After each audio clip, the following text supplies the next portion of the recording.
तो हेलो बच्चों, आज का जो अपना टॉपिक है वह है Coulomb's law in vector form. Last class में तुमने कूलम्ब्स लॉ के बारे में देखा था, और जो बच्चे यदि कूलम्ब्स लॉ के बारे में जानते हैं तो बहुत अच्छी बात है, और नहीं जानते हैं ना और वो मेरा लेक्चर मिस कर गए तो प्लीज आप लास्ट क्लास वाला मेरा लेक्चर देख सकते हैं, आपकी कूलम्ब्स लॉ अच्छे से क्लियर हो जाएगी।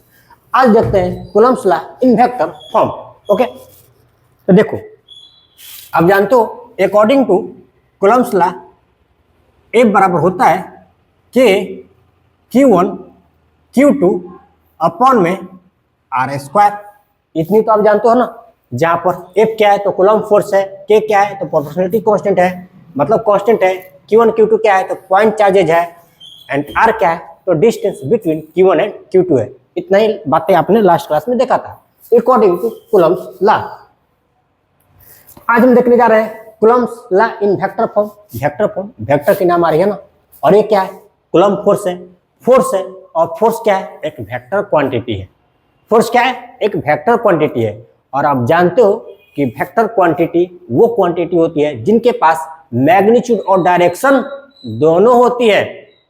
ठीक है, मान लो ये है कोई वेक्टर, ये है, ये क्या है, वेक्टर ए है, और ये क्या है भैया, ये है एक कैप, इसको बोलेंगे वेक्टर ए। और ये क्या है, ये क्या है, एक कैप है। ये कैप क्या है तो ये है यूनिट वेक्टर, ये है वेक्टर ए, और ये है यूनिट वेक्टर। और यूनिट वेक्टर क्या करती है तो डायरेक्शन को रिप्रेजेंट करती है। यदि हमको किसी भी फिजिकल क्वांटिटी के यूनिट डायरेक्शन के बारे में जानना है ना, तो हमको उसके यूनिट वेक्टर के हेल्प से हम उसकी डायरेक्शन को फाइंड कर सकते हैं। हम किसी भी वेक्टर को यूनिट वेक्टर के हेल्प से किसी भी फिजिकल क्वांटिटी के डायरेक्शन को हम डिटरमाइन कर सकते हैं। तो यूनिट वेक्टर क्या रिप्रेजेंट करती है भाई, तो डायरेक्शन को रिप्रेजेंट करती है। ओके, अच्छा, एक कैप कहां से आती है तो हम किसी भी वेक्टर को उसी के मैग्नीट्यूड से डिवाइड कर देते हैं ना, तो हमको उस वेक्टर का यूनिट वेक्टर मिल जाती है। हम किसी भी वेक्टर को उसी के मैग्नीट्यूड से डिवाइड कर देते हैं तो हमको उस वेक्टर का यूनिट वेक्टर मिल जाती है। और यूनिट वेक्टर क्या रिप्रेजेंट करती है तो डायरेक्शन रिप्रेजेंट करती है। ठीक है, यदि हम किसी भी वेक्टर को उसी के मैग्नीट्यूड से डिवाइड कर देते हैं तो हमें उस वेक्टर का यूनिट वेक्टर मिल जाती है। और यूनिट वेक्टर क्या रिप्रेजेंट करती है तो डायरेक्शन को रिप्रेजेंट करती है। हम यूनिट वेक्टर के हेल्प से किसी भी फिजिकल क्वांटिटी के डायरेक्शन को डिटरमाइन कर सकते हैं। तो यहां देखो, एक क्या है, फोर्स है, और फोर्स एक वेक्टर क्वांटिटी है, उनके पास मैग्नीट्यूड और डायरेक्शन दोनों होती है। तो ये जो आपने फॉर्मूला लिखा है ना, F equal to K Q1 Q2 upon में R स्क्वायर, ये केवल मैग्नीट्यूड को बताता है। जैसे मान लो कोई बॉडी है जो 2 मीटर पर सेकेंड के हिसाब से मूव कर रही है, 2 मीटर पर सेकेंड के वेलोसिटी से मूव कर रही है, तो ये क्या है, 2 मीटर पर सेकेंड वेलोसिटी का मैग्नीट्यूड है। और यदि मैं यहां पर लिख दूं इन ईस्ट, मतलब यहां पर मैग्नीट्यूड के साथ डायरेक्शन भी एसोसिएट हो गए।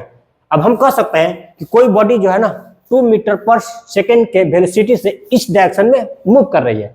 ओके, तो ये जो हमने लिखा है ना, F equal to K Q1 Q2 upon में R स्क्वायर, ये केवल मैग्नीट्यूड को रिप्रेजेंट करती है, डायरेक्शन को रिप्रेजेंट नहीं कर रही है। हमको क्या करना है, Coulomb's law in vector form में लिखना है। और जानते हो कि वेक्टर क्वांटिटी के पास मैग्नीट्यूड और डायरेक्शन दोनों होती है, तो हम क्या करेंगे, यहां पर डायरेक्शन को एसोसिएट कर देंगे। अच्छा, किसी भी फिजिकल क्वांटिटी का डायरेक्शन को डिटरमाइन करनी है तो हम क्या करते हैं, उसके यूनिट वेक्टर के हेल्प से उसके डायरेक्शन को डिटरमाइन करते हैं। तो हम क्या करेंगे, यहां पर आर कैप लगा देंगे। बस ये रहा पूरा मैग्नीट्यूड, ये देखो ये इतना रहा क्या, मैग्नीट्यूड। ठीक है, और ये डायरेक्शन को बता दिया, आर कैप क्या बता दिया, डायरेक्शन को। अब आ गया ना, मैग्नीट्यूड और डायरेक्शन दोनों आ गया। एफ के पास दोनों आ गए भाई, मैग्नीट्यूड और डायरेक्शन दोनों आ गए। हो गया Coulomb's law in vector form. Vector quantity यही तो है कि भाई उनके पास मैग्नीट्यूड और डायरेक्शन दोनों होती है। यहां भी आपको मैग्नीट्यूड और डायरेक्शन दोनों शो कर देनी है। हो गया Coulomb's law in vector form. ठीक है, क्योंकि कूलम्ब एफ क्या है, कूलम्ब फोर्स है, फोर्स भी एक वेक्टर क्वांटिटी होती है, और इनके पास भी मैग्नीट्यूड और डायरेक्शन दोनों होती है। तो हमने तो मैग्नीट्यूड के बारे में लास्ट क्लास में देख लिया था कि ये भाई कूलम्ब फोर्स का मैग्नीट्यूड होता है, लेकिन व्हाट अबाउट इस डायरेक्शन। तो जैसे ही यहाँ पर डायरेक्शन को रिप्रेजेंट कर देता है ना, तो यही कूलम्ब्स ला वेक्टर, इसी को बोलते हैं Coulomb's law in vector form. ये कूलम्ब्स ला आपके वेक्टर फॉर्म में आ जाती है, क्योंकि वेक्टर के पास मैग्नीट्यूड और डायरेक्शन दोनों होती है। यहाँ भी दोनों आ चुकी है, मैग्नीट्यूड और डायरेक्शन। ठीक है, चलिए Coulomb's law in vector form कैसे लिखेंगे? F इक्वल टू के Q1 Q2 अपॉन में R स्क्वायर R कैप। आप जानते हो कि कोई भी R कैप क्या यूनिट वेक्टर है ना, और कोई भी यूनिट वेक्टर कैसे मिलती है? तो हम किसी भी वेक्टर को यदि उसी के मैग्नीट्यूड से डिवाइड कर देता है ना, तो हमको उस वेक्टर का यूनिट वेक्टर मिल जाती है। जैसे मुझे A कैप चाहिए तो वेक्टर A में मॉड ऑफ वेक्टर A से डिवाइड कर देंगे। मुझे B कैप चाहिए तो वेक्टर B में वेक्टर B के मैग्नीट्यूड से डिवाइड कर देंगे।